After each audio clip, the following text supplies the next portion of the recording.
எல்லாம் கொஞ்சம் மன கஷ்டம்தான். எதனாலனா யாரையும் நம்ப கூடாதுமே. வந்து யாரை நம்பணும் நம்ப கூடாதுன்னு தெரிஞ்சு பிக் பாஸ் சீசன் 9 மூலமா பாப்புலர் ஆனவங்க தான் தாமரை செல்வி.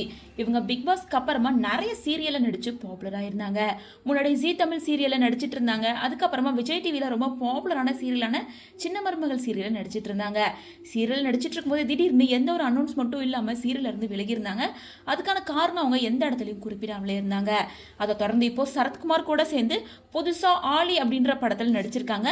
இந்த நிலையில முதல் முறையா விஜய் டிவிக்கும் அவங்களுக்கும் என்ன பிரச்சனை, எதனால சின்ன மருமகள் சீரியல் விலகினாங்க, ஜீ தமிழ்ல இப்ப ஒர்க் பண்றாங்களா, என்ன பண்ணிட்டு இருக்காங்க அப்படின்னு வெளிப்படையா ஒரு இன்டர்வியூ மூலமா எல்லா விஷயத்தையும் பேசியிருக்காங்க.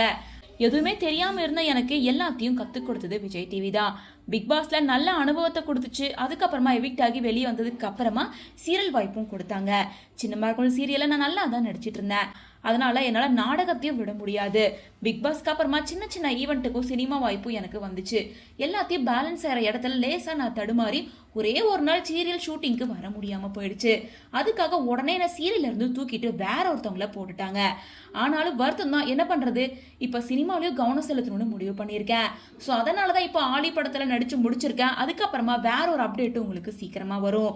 மேலும் ஜி தமிழ் சேனல்ல இருக்க கில்லாடி ஜோடிஸ்ல நீங்க கலந்துக்க போறது அப்டேட் வந்துச்சு.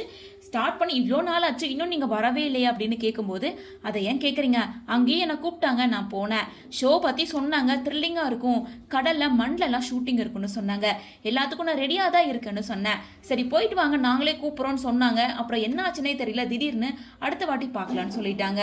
அதனால அந்த ஷோலையுமே என்னால் கலந்துக்க முடியாம போயிருக்கு அப்படின்னு ரொம்ப வருத்தப்பட்டு அவங்களுக்கு நடந்த எல்லாத்தையுமே வெளிப்படையா பேசியிருக்காங்க.